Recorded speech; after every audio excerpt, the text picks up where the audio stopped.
गुजरातमधील पांढऱ्या कांद्याच्या निर्यातीला केंद्राची परवानगी. कांदा निर्यातीबाबत केंद्राकडून दुजाभाव होत असल्याचा महाराष्ट्रातील शेतकऱ्यांचा आरोप. महायुतीतील जागा वाटपाचा तिढा सुटण्याची शक्यता. ठाणे आणि नाशिक दोन्ही जागा शिवसेनेला मिळण्याची शक्यता.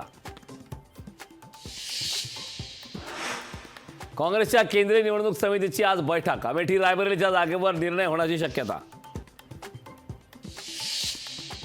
पंतप्रधान मोदी आणि अमित ठाकरे एकाच मंचावर येणार. 29 एप्रिलला पुण्यातील सभेत दोघे दिसणार एकत्र. पंतप्रधान मोदींची आज कोल्हापुरात सभा. महायुतीचे उमेदवार संजय मंडलिक आणि धैर्यशील मानेंच्या प्रचारासाठी घेणार सभा. काँग्रेस नेत्या प्रियंका गांधी आज महाराष्ट्र दौऱ्यावर. मविया उमेदवार शिवाजी कोळगेंसाठी उदगीरमध्ये घेणार प्रचार सभा. काँग्रेस अल्पसंख्याकांना गोमांस खाण्याचा अधिकार देऊ इच्छिते. यूपीचे मुख्यमंत्री योगी आदित्यनाथ यांचा काँग्रेसवर हल्लाबोल. शिवसेना उद्धव बाळासाहेब ठाकरे पक्षांनी फेरविचार याचिका निवडणूक आयोगाने फेटाळली. प्रचार गीतातील जय भवानी आणि हिंदू शब्द वगळण्याची सूचना. हनुमान चालीसा पठण प्रकरणी नवनीत राणांना मुंबई सत्र न्यायालयाने आदेश दिलेत.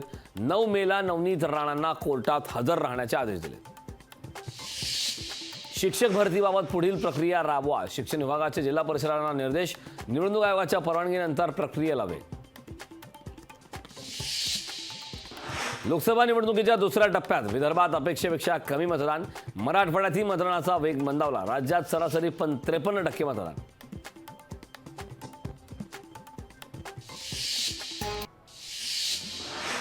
शरद पवार आज सातारा दौऱ्यात. साताराच्या दहिवडीत दुपारी 1 वाजता प्रचार सभेचं आयोजन करण्यात आलं. उपमुख्यमंत्री देवेंद्र फडणवीस सांगली दौऱ्यात. महायुतीचे उमेदवार संजय काका पाटलांसाठी कडेगावमध्ये प्रचार सभा घेणार आहेत.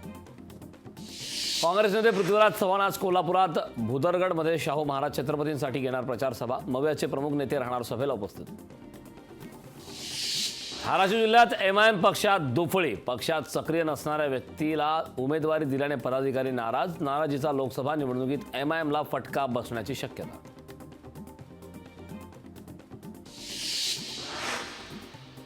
छत्रपती संभाजीनगरमध्ये पाणी टंचाईच्या झळा. जायकवाडी प्रकल्पात केवळ 10% पाणीसाठा शिल्लक. कडक उन्हामुळे पाण्याचं बाष्पीभवन होत असल्याची माहिती. मविया उमेदवार अमोल कोल्हेंसाठी शरद पवार मैदानात. शरद पवारांची उद्या उर्डी कांचनमध्ये घेणार प्रचार सभा. आमदारांसह अनेक पदाधिकारी राहणार उपस्थित. राज्यातील चौथ्या टप्प्यातील निवडणुकीसाठी 447 उमेदवारांकडून 618 अर्ज दाखल. एकूण छाननीनंतर 369 अर्ज ठरले वैध.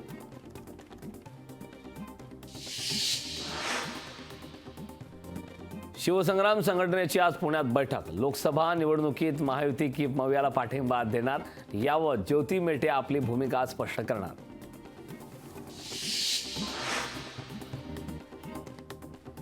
नाशिकच्या नांदगावमधील जामधारी गावाचा मतदानावर बहिष्कार टाकण्यात आलाय. पायाभूत सुविधा नसल्याने ग्रामस्थांचा एल्गार.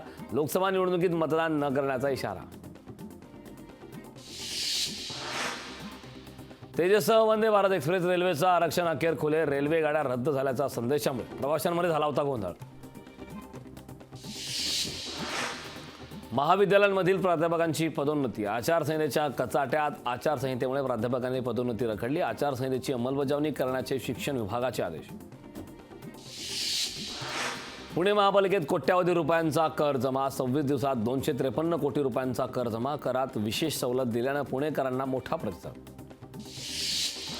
पुणे मेट्रोच्या रुबी हॉल ते रामवाडी मार्गाला प्रवाशांचा मोठा प्रतिसाद. विस्तारित मार्गामुळे मेट्रोच्या प्रवासी संख्येत 20,000ची वाढ.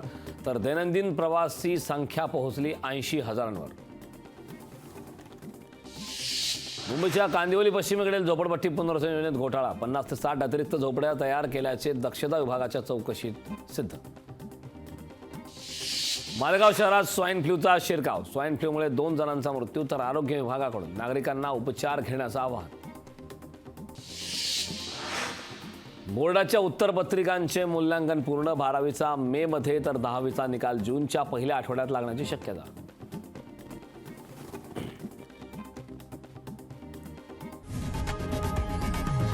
लोकशाही मराठी ऐका, पहा, जागरूक रहा.